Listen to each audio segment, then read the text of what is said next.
let's move on to the World Championships. And, before we actually look at the results of that, I just want to quickly talk about the controversy that came up just before those championships with the exclusion of our friends from Holland, the NJBB, as it's known. I won't try and pronounce it in Dutch because I'll fail miserably. But that exclusion was quite controversial. And I must admit, looking at it myself, I was quite perplexed by it. And also, actually, I was pretty angry about it, to be honest, because I just thought that it was a really bad move by our World Federation to exclude the Dutch. What actually happened was that under the rules that we all thought applied for the European Championships, if you were ranked in the top 24, you got into the World Championships, and the top 24 is found by the top 16 that get through to the knockout, and then the top 8 finishers in the Nations Cup. That's always been the way it's been done. But of course, what happens? We found ourselves in a situation where the FIPJP, in its wisdom, decided they weren't going to run with that. Their argument is that the Nations Cup is not something that should be taken into consideration. But it did seem really quite bad that suddenly those rules were literally changed just before that tournament took place. And I personally felt that it was wrong. The Dutch won the Nations Cup. I mean, they didn't have a great European Championships. I was there, but to actually see them excluded in that way, given what they've done for the sport over the years. I mean, look back at that European singles, doubles and mixed doubles that they held, which, talking to the Dutch president recently, I only discovered just how much money was lost on that. I mean, a lot of money was put into that, and it was an expensive, but, very successful, but unfortunately not very profitable operation for them. And it just seemed to me wrong to exclude them.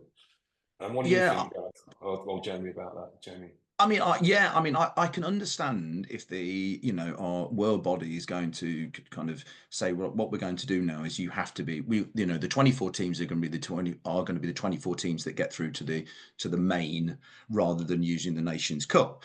But like you say, it was the timing of it, and it was almost like the speed of the way, it was the decision was made. And I think it was how covert it felt. I don't think that is the right word, but that's how I felt it.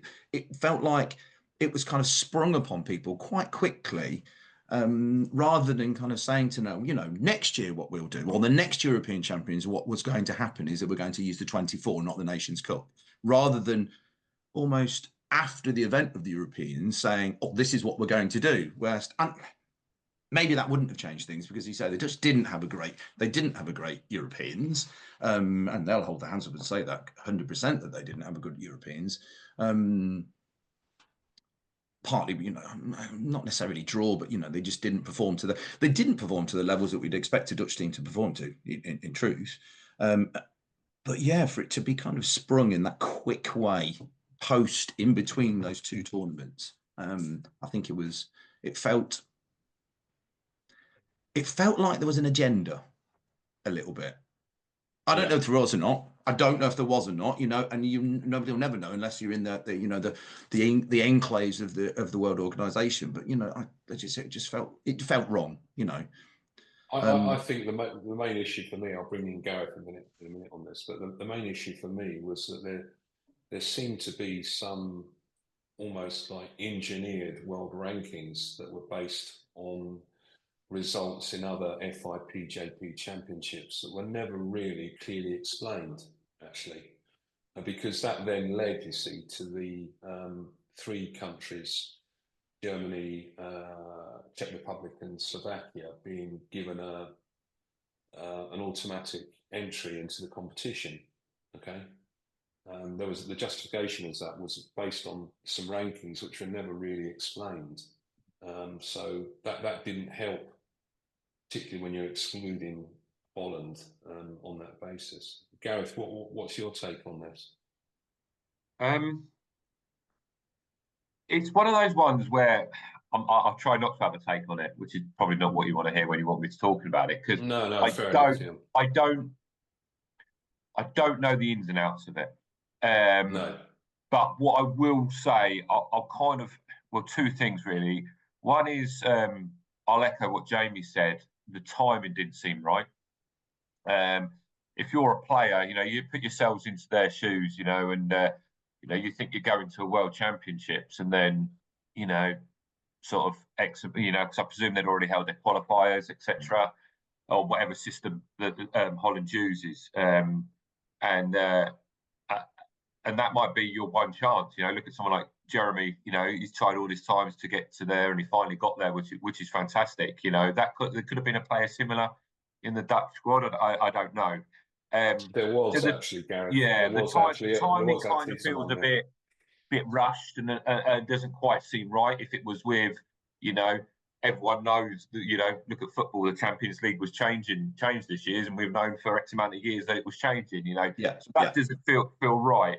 The other thing is, I've heard some, again, it doesn't seem anything concrete. What I've heard is rumours from different people all around the world that I'm friendly with him through Patong.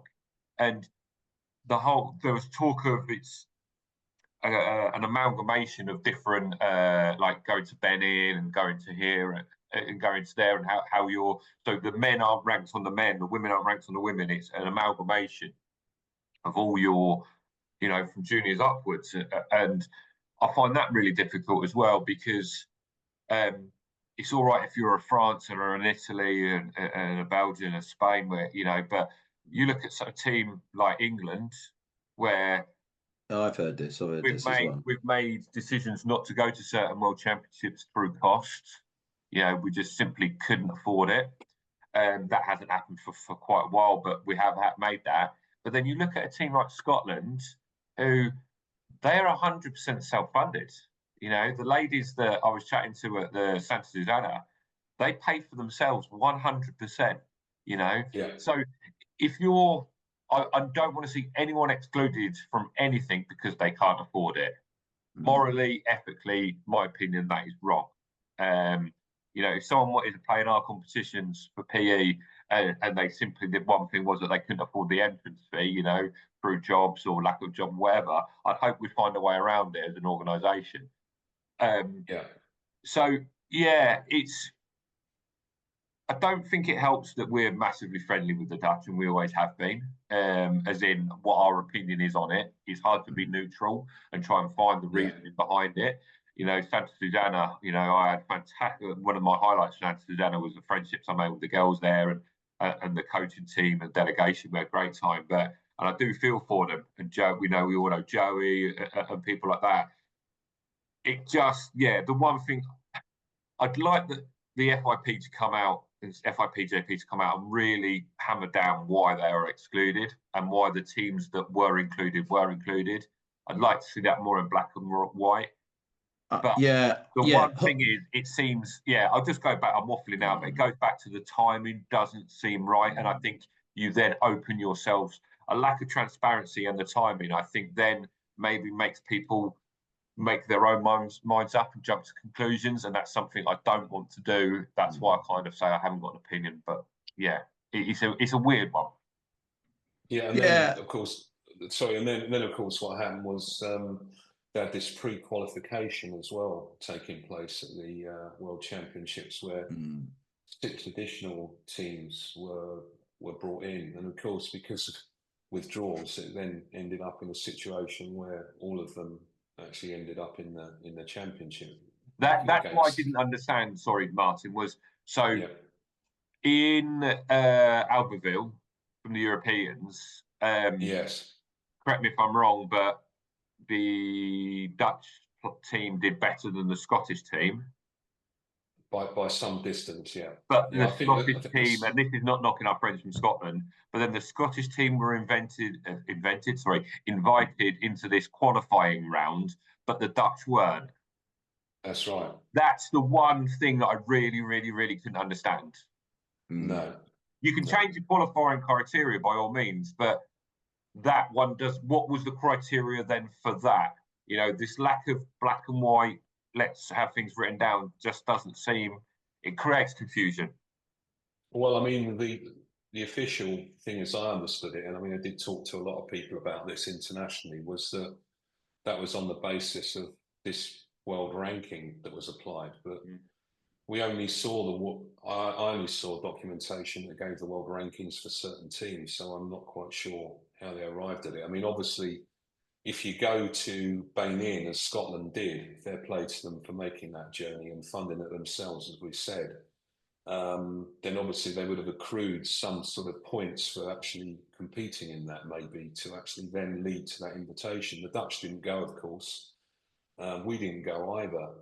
But of course, we qualified by virtue of being in the top 16 because we had a really good tournament, didn't we, in Albertville? So, yeah, I mean, it's a complicated situation, but I think it ended up leaving a bit of a bad taste in the mouth, that one, for me personally. But I think I hope it doesn't knock the Dutch too much, because they're an important part, especially on the European scene. They're a massively important feature and fixture of the European game.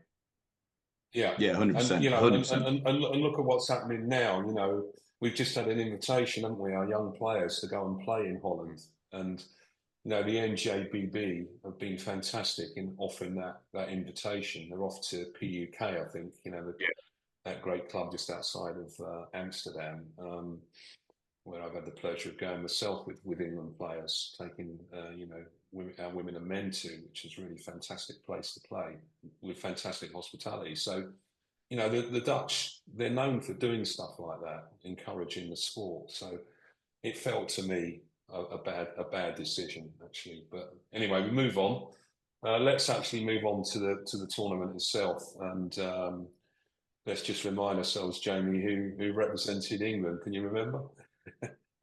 Yes, I can. Matthew Eversden, Jeremy Huntley, Callum Lombard, and Mr. Jack Blows. Yes, that's correct, Jamie. You passed the test. Yes, I can even name your backroom staff as well. So let's see the backroom staff. So Jonathan Saul, who is coach, and then Vince, Mr. Wills, Cyclops, as we call him, was head of delegation, wasn't he? Because obviously Dijon is where his French, the French side of his family are from originally, which is that's right. That's right. So let's just start off with the precision shooting. I mentioned this earlier on, my favourite moment of 2024. But let's just actually look at that result. So this is in the qualification, and Jeremy there, 35 points scored. Yeah, very, very, very good. Yeah. And 8th place after the qualification. Anyone see where Dylan Rocher was? Where was Dylan Rocher? Where was he? I think you'll find he had 25 points and was actually located in 18th position. I mean, that was quite interesting to watch. It's hard to see off of the my screen here, but I believe he was only 3 off qualifying automatically, wasn't he? Although there was a few in between, but so if he's hits one more ball, or a ball and a tickle or something, and he's there. That's amazing. Yeah.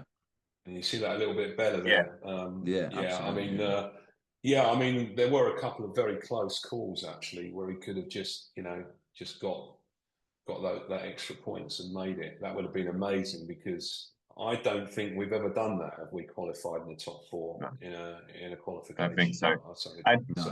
Going back to what I said about the consistency on the juniors, look at that. He's 12 in the first round. 4 out of 4 hits. The most he's missed, if you take out the jack, the most he's missed is two ball around. That's phenomenal. Yeah, I mean, it was amazing. Absolutely. The only thing he's probably lacking is maybe a couple of 5s throughout, and that would have qualified him. And they were close. A lot of them were close as well. He did phenomenally well. Absolutely. Another jack would have done it, wouldn't it? Happily. But what I'm saying is, if you got say, like in the ball between ball or ball over ball, if you turn a couple of those 3s into 5s, that's done it as well, hasn't it? And some of them were close to carrows. So he's done amazing.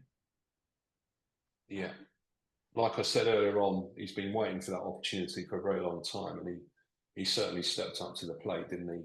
On that. So, you know, when you think he's above Rizzi, he's above Rocher. Yeah. In that first round. Yeah. And then I think what's more important about it, consistency is king, right, Jamie, in terms of these international tournaments. And then, you know, what happened in the repechage? Well, you know, off he went again and scored 29, you know, which again, I think is higher than, you know, what we've achieved, I think, over recent years in either the qualification or the repechage. And yeah, absolutely. Ending up at 64 points, that ranked him, you know, again, like you said, Gareth, just 3 points short actually of making it into the quarterfinals. Again, you know, a couple of those threes into fives, you know, one more hit maybe would have done it. You know, he's so consistent throughout each of the discipline. Again, apart from the jack, you know, he's done so good. It was interesting. It was interesting that repechage who then came, you know, who then upped their game. You know, you got Rizzi in there, but you've got the Spanish lad Jesus, who you know, he turns into 50. You know, you know, I need to up my game. Bang, 50. There's a 50. That was an amazing thing. But what it all comes down to at the end of the day is you look at it and you say, well, that's you 9th in the world according to those rankings, Jeremy. But also, if you just bring it down to Europe, you know, it's what is it, 4th? So we got Hungary. I'll come back to that in a second. Hungary. So Italy and Spain above, and then little old England, for Jeremy Huntley. So I mean, the obvious big surprise in all that is that Dylan Rocher didn't then up his game to go to you know, to get into the top 8. I'll tell you what I think about. I'll tell you what I think, Jamie, about Dylan and that tournament. Okay, I was watching the coach. Did you see him in the precision shooting at all? He's like really on the pitch, pumping his fist all the time and trying to wind up the audience. And I just felt that it just sort of heightened the pressure on Rocher to perform. I don't know why a coach is standing on the pitch pumping his fist. Do you, Gareth? I don't get that. Yeah, each to their own, isn't it? You know, you don't know. Again, going back to what Jamie said about the cameras being on you and stuff like that. Some rise with it, some fall with it. You know, it's difficult to say. Some players really love a vocal coach, you know, real over the top showmanship, you know, that sort of thing. Others like them just to be quiet, calm. You know, it's difficult to say that that's a positive or negative because let's be honest, he's coached Dylan God knows how many times, and he always does fantastically well. Well, and I was about to say, I mean, Dylan usually, I mean, he rises to the occasion, doesn't he? Because he's got and he's used to that. I mean, he was the pin-up. You know, he's the pin-up boy of French Petanque, effectively. He did a lot of media though in the build-up to it. He did a lot of stuff. I mean, I don't know if you follow him. It's going to be that our home games, our home tournament, though. Isn't it? It's going to be a thing. And I'm afraid if you take the positives of being a top French player, you've got to take the negatives. And it's going to be one of them. I think we've all had tournaments where we've not been good, and he just had one of those in the shooting. Well, yeah, I mean, he just showed he's fallible, really, doesn't he? He just showed he is human after all. No, I don't think. I mean, it's hard to say it's a pressure thing because the guy's been involved in front of large audiences so many times in the past. You know, since a very, very young age as well. Since, you know, what did he come onto the scene when he was 16, 17? So, you know, there was something strange about. You had to be there to experience it, but there was a sort of slightly strange feeling in that Dijon arena for me. Okay, so talking about the precision shooting, we also had a bit of controversy, didn't we, at the World Championships with the Diego Rizzi situation? I think it was the quarterfinal. I think it was the match. I think so. Yeah. And you know, there was a post by Diego on social media, sort of suggesting that he'd been quite hard done by because of a decision on a particular shot on the jack. Now I'm just going to show you that, and then I'm going to ask our umpire to give his take on it, because it's quite an important one, this one. Okay, so if I just show you what this is just showing you the jack as the shot takes place, okay? It's just repeated twice, so we'll just show that very quickly, and then Gareth can talk to us a bit about. So here's the shot.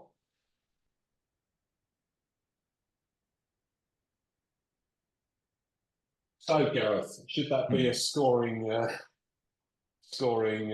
shot? It's a difficult one, because the only angle we've got is that one, and the jack clearly moves, right? But what you need to realise, or what people need to realise, is that the surface that it was on, there is if the ball hits the ground and then the ground moves the jack, whether it's from a, I've heard it described like the tremor, like the earthquake of the ball landing, that's 0 points.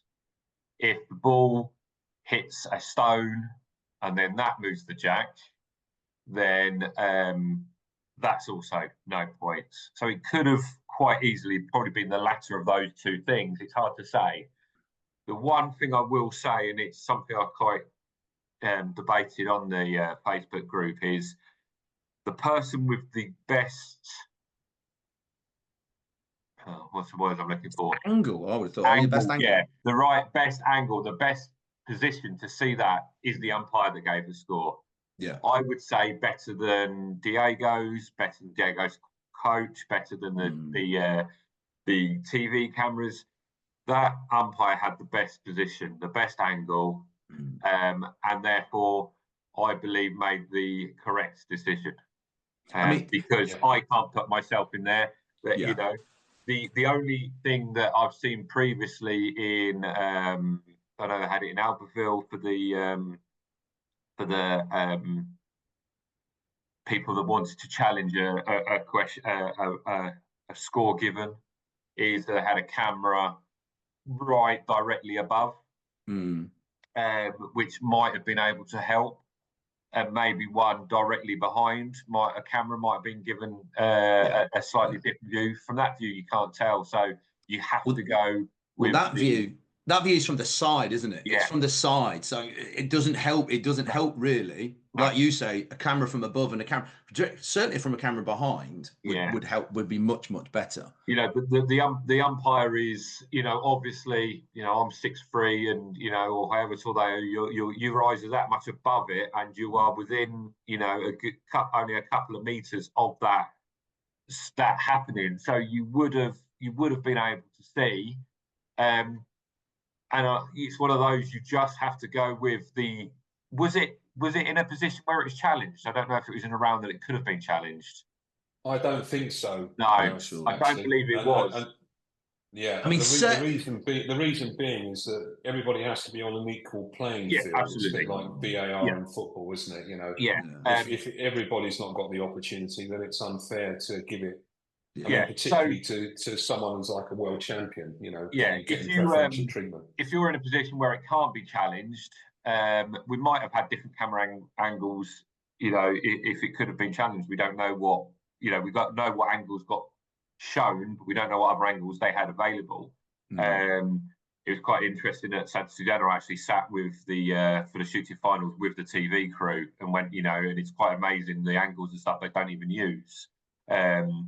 So they may well have been there, but you have to go with the umpire's decision. The umpire didn't have a motive. The umpire doesn't, they're not going to think, oh, it's Diego, I'm going to give it him, or it's Diego, I'm not going to give it him. They go with what they think is correct.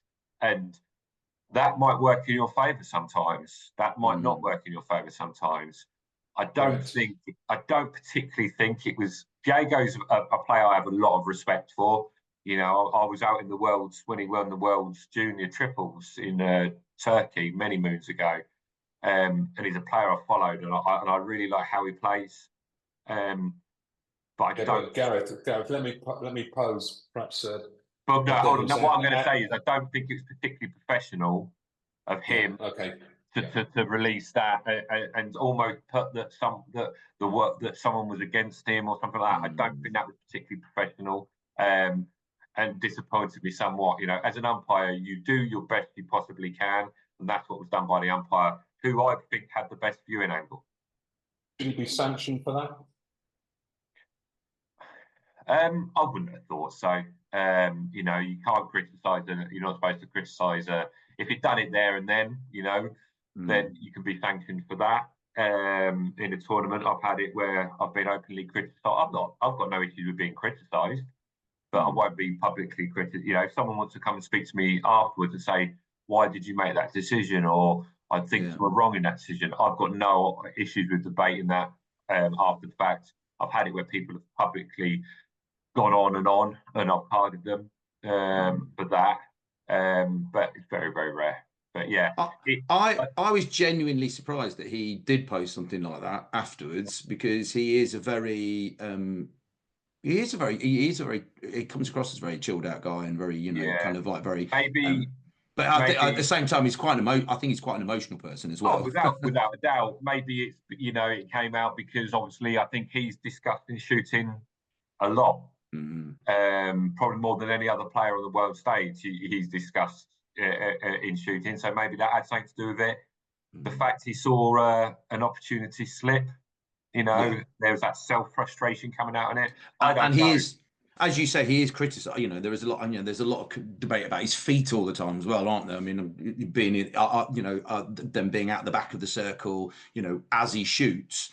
Or as he starts his motion, should I say? But you know, by the time he's letting and releasing, his feet actually aren't touching the circle. He raises his foot slightly, doesn't he, at the back of the circle, etc.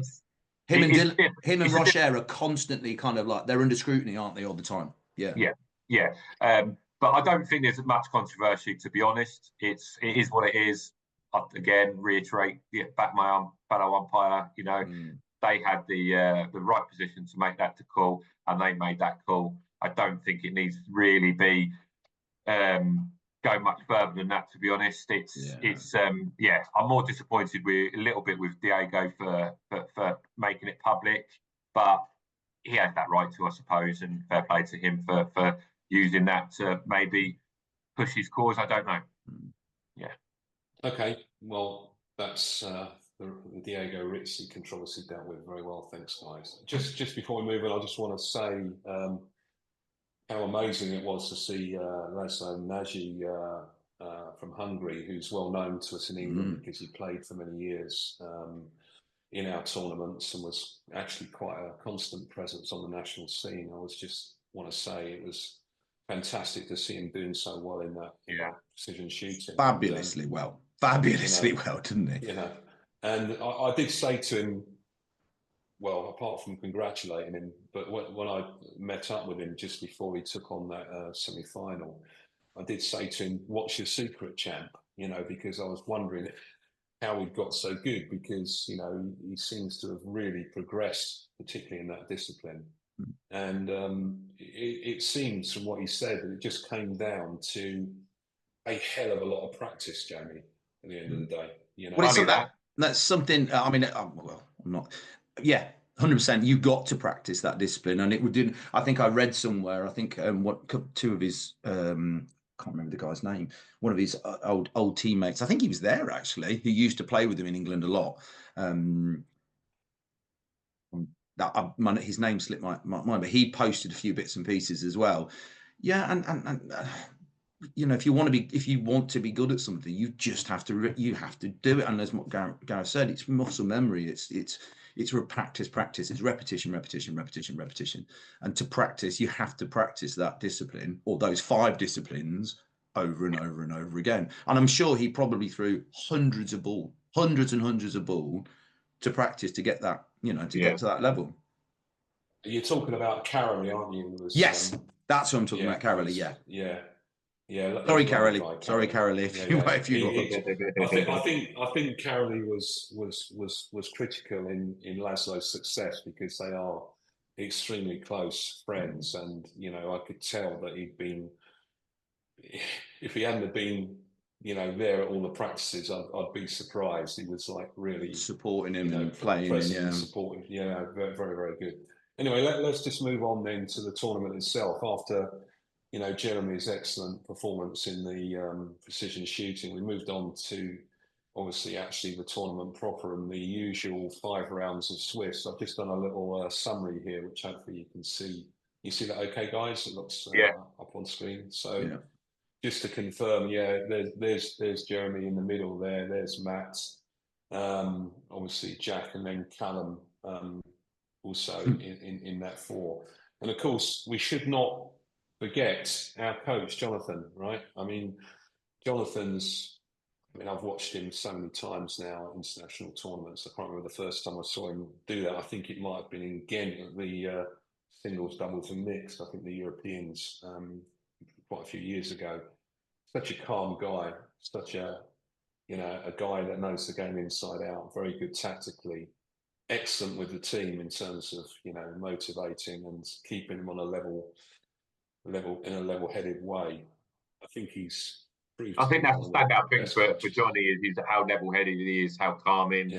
You know, doesn't get too excited with good wins, doesn't get too down with, you know, losses. He's just his man management's very good. Superb. Yeah, very much. Very much. Yeah. So, I mean, Vince isn't in this photograph, but, you know, I will say, well done to Vince as well, because he gave a great deal of support as well to the team, you know, particularly in downtime and, you know, overnight and everything else.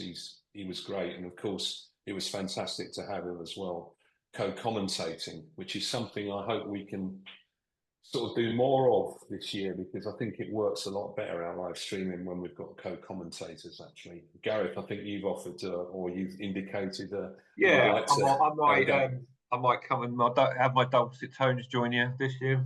You'd be most welcome, as will you. I think we've done a bit in the past, haven't we, Jamie? A bit of from time to time when I get knocked out. I was about to say that, but you've said it yourself now. But anyway, let's just drive down into this, what happened at the tournament. So, as is always, it's a Swiss competition, so that's 5 rounds. It's drawn each round, and in the first draw, we got the Czech Republic. Now, we talked about the Czech Republic earlier.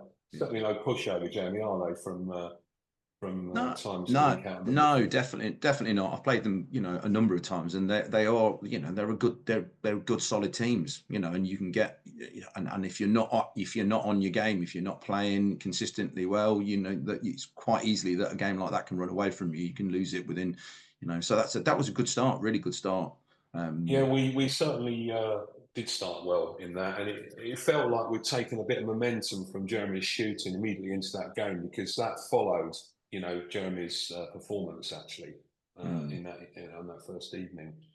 But then we came back the next day, and of course we found ourselves up against our old rivals and friends from Denmark. Amount of times we've played them over the years, Jamie? And absolutely, yeah. You know, well, I mean, you probably both saw the game. I mean, it's available on our Facebook page, the stream of that match. To me, it felt we competed well, we played well, but we just weren't quite there, you know, in that match. We had some opportunities as well to get some big ends, which we didn't quite pull off. But unfortunately, that went against us. It was like, and as it is at international ball, very often the odd ball here, the odd little not quite executed end where you know, if you have one more ball and you played that extra ball, bang, you've got 4 or 5, or, you know, you've got a big end, should I say. But yeah, it felt really kind of like a close game. They might say something slightly different, you know, playing within the game, but I felt like it was a real game that it was there to, you know, just to be taken, and unfortunately didn't quite pan out that way. No doubt you've seen this as well, Gareth. Yeah, I can only echo what James said. Really, it felt like a game. I think Denmark's a team that we're on par with, and I think 1 or 2 ball here or there, you know, the result could have been very different. It could have been, you know, almost the reverse of that. So yeah, I think it's one of the ones where you've got to take positives on it, but obviously you're going to be a bit on the down in the dumps. It's a game you should have won, really. Or sorry, could have won. Maybe not should have won, could have won. Yeah, it is a could have won because, you know, the history against Denmark over the years has been not fantastically positive, if we're being completely honest about it. We've played them on many occasions, and I actually can't remember beating them. Can you, Jamie?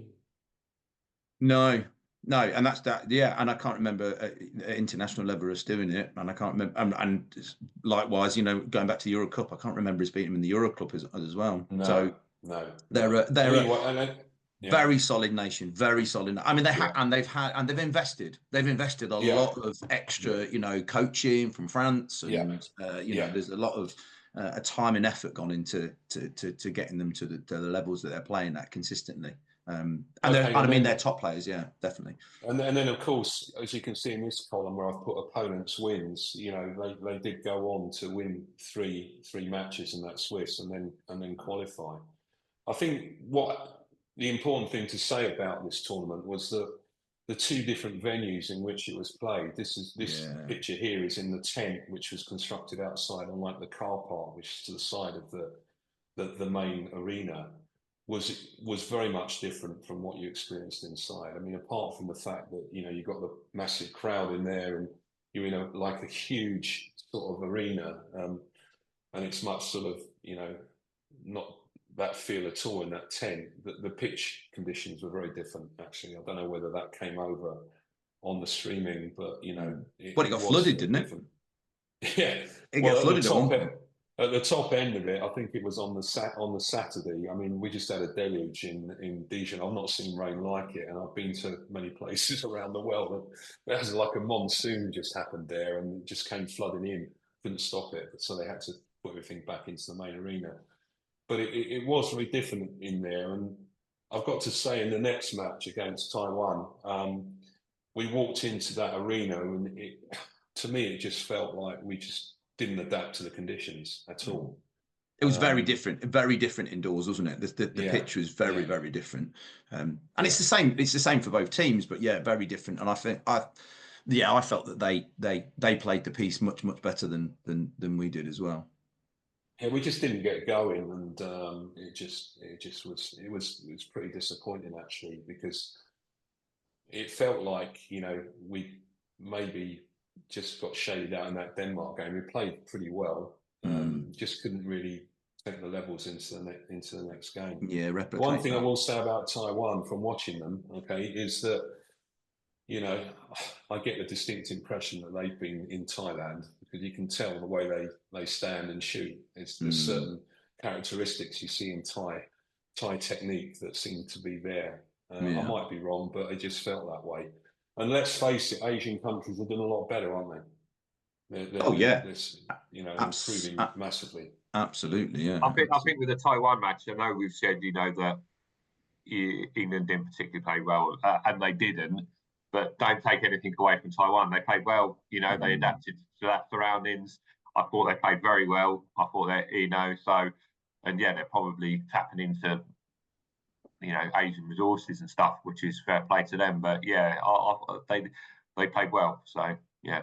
Well, again, the opponents' wins, they ended up with 3 in qualifying. So, you know, that shows that. I think where it went wrong for England, because at this point, you know that you've got to win 3 matches, because with the Swiss setup, that guaranteed it. There wasn't going to be any BHN involved on 2 wins. It was just the teams on 3 wins that were going to go through.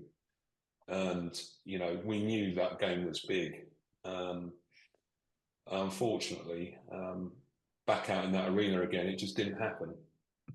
You know, and Hungary knew that as well, didn't they? Hungary knew that as well. They were playing for exactly the same, you know, the same.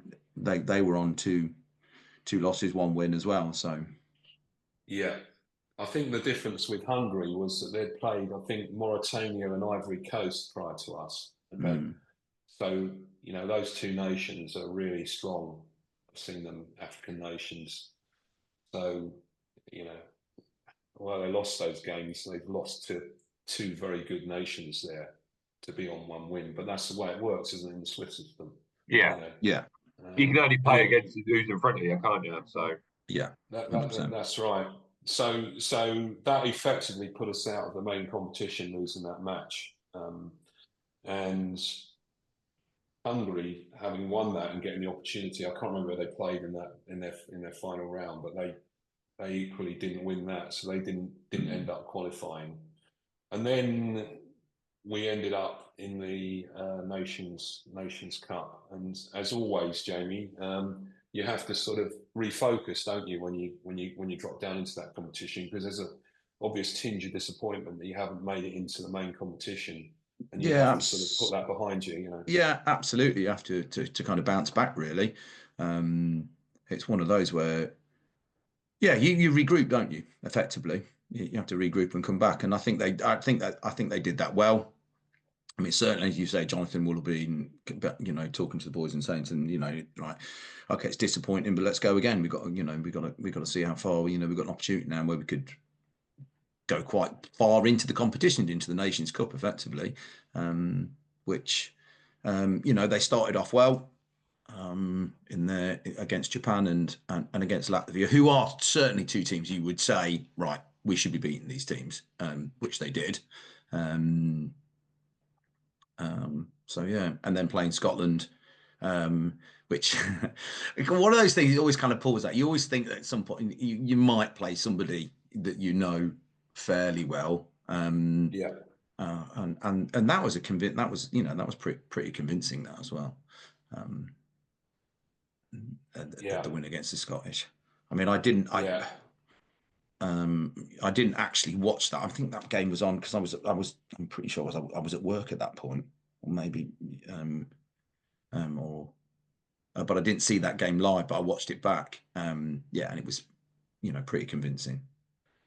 Yeah, and then we were set up for the Petanque Ashes, as I call it, against Australia, and you can imagine what my feelings are about that.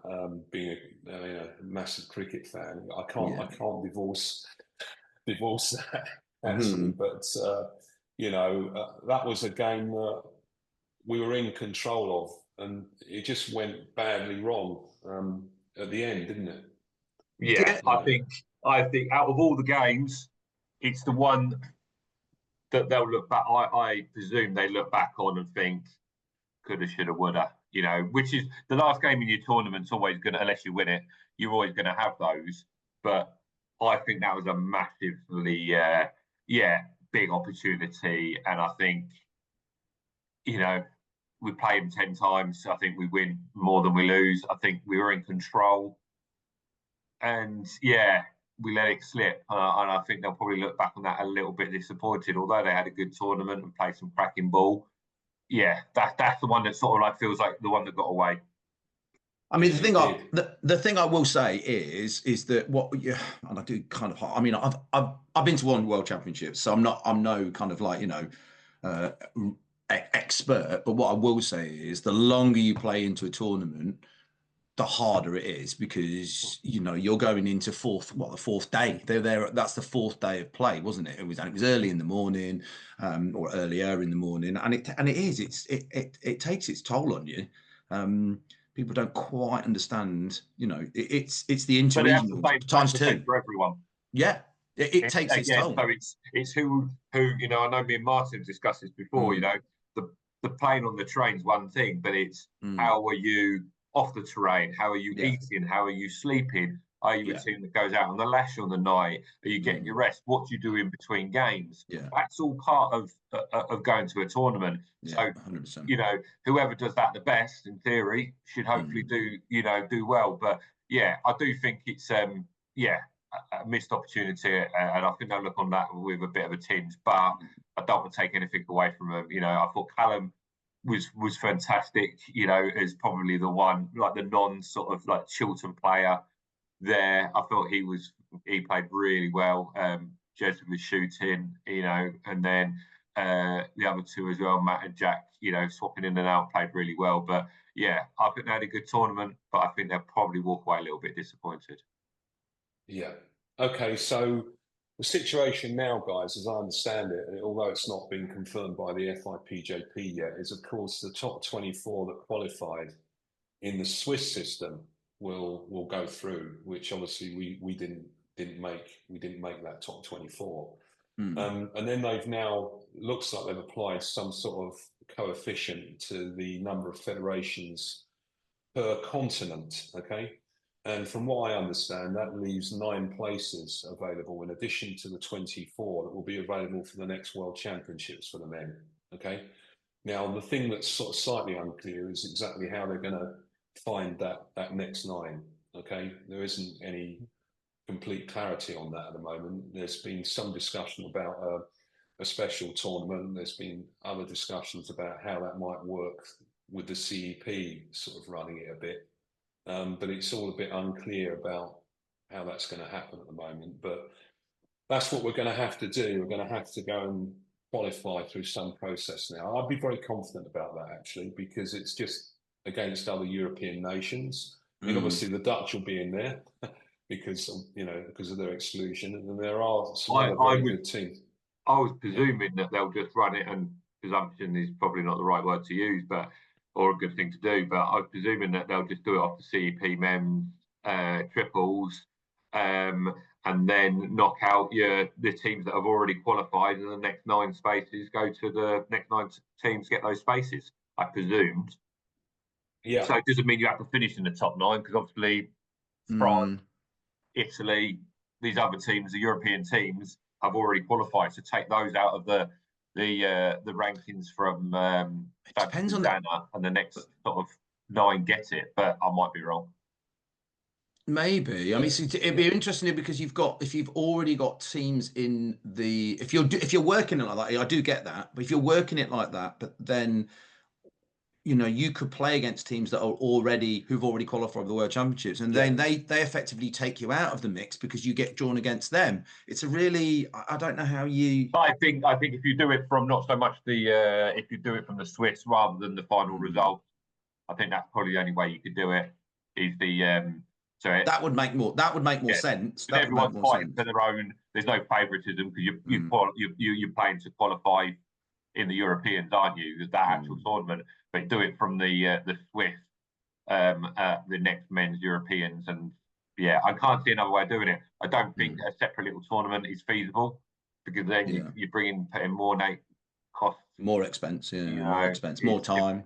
Yeah, I mean, there was some suggestion I heard through a source that there was some desire from the FIPJP that a sort of Asian approach is taken. I don't know whether you know this, but what happens in Asia is they tend to have more combined tournaments. Okay, so they would have like the doubles and singles and mixed doubles together in like a week-long tournament, which has its own implications about time off work for amateur players, costs, and everything else. But 100% it does. But the idea being that you would then sort of across those different formats come up with a ranking effectively that you would then qualify for one of the nine places. I mean, that's just one thing I heard. Whether that actually comes out is in the wash is of course debatable, but it's one of the things that's been discussed. It all just seems a bit sort of unclear to me at the moment, but no doubt we'll get some clarity hopefully in 2025. So let's just finish on 2025 and just remind ourselves what's on the agenda. So we've got what have we got? We've got first of all, the Veterans Triples in Santa Susana in July. So there's an English qualification in March for that, as I understand it. We've got the Men's European Triples again in Santa Susana because it's linked to the Veterans Triples. That's just afterwards on the 17th to the 20th of July. Then we've got the Youth World Triples, which I think we discussed earlier, is you can have a mixed gender team in that, and that's in a place called Joliette in Quebec in Canada, quite near Montreal. So that's quite an interesting choice. We've been to Canada before, haven't we? And to Quebec with the Men's Triples World Championships just before COVID. But and they put on a brilliant tournament, by the way, for that, even though that was also in the tent, but it was really good. And then after that, we've got the World Women's Men's Singles, Doubles and Mixed Doubles, which is going to be in Rome, which is going to be a fantastic tournament, I would have thought. And that's taking place 18 to 21 September, so just after our English interregionals. And then the Espoirs European Triples taking place in October in a place called Benelazur. I don't quite know where that is. It's in Spain, I think. And then finally, we finish off with the World Women's Triples Championships, which is going to be back in that Boomerdrome, as Tim Edmonds mentioned earlier when we were talking about Eurocup. So there's a massive sort of calendar coming up for 2025. Plenty going on, guys. So hopefully we can get our streamers out to quite a bit of that to bring more live and exclusive coverage of England. But yeah, hopefully it's quite a schedule, wasn't it, that, guys, for 2025? Yeah, absolutely. Which, I mean, let's not open. I was going to say the calendar for the qualifying and all that will come before that. Obviously here as well. So we'll see how that comes out. And I know I think for the is it just. I just think there's 3 rounds, isn't there, of triples for the triples qualifier. I think what I saw on the PE calendar. I know the initial one's in April, isn't it? Yeah, I think. I know there's the weekend one in April. I'm not sure what's after that. I just looked at that because I know I can't umpire it. So, but yeah, good luck to everyone. It'll be good. Yeah, absolutely. Okay, well, we'll draw things to a close then on this first Still the Show podcast for 2025. Hopefully, we can work on the other things we've been talking about, like the website and also our streaming and other stuff, and keep bringing you new content. But just before I finish, I'd just like to thank everybody that contributed to our crowdfunding for the streaming, which covered the costs that both Tim Edmonds and I incurred. Gareth kindly sort of looked after that for us and worked it all out in terms of how that should be distributed. But we're very grateful because we got just over £700 in for that, and that was really good in terms of helping us cover the cost, because it ain't cheap to actually get there. So thanks very much for that, and we might be asking again for some support in 2025, given the amount of championships that are going on. But I'm reluctant to keep sort of putting the begging bowl out there. But you'll appreciate, guys, that it is quite an expensive thing to be doing. Yeah. Okay. Yeah, very much. Okay, well, thanks very much then. We'll pull that to a close, and hopefully we'll be back for a pre-season podcast not before too long. So thanks very much.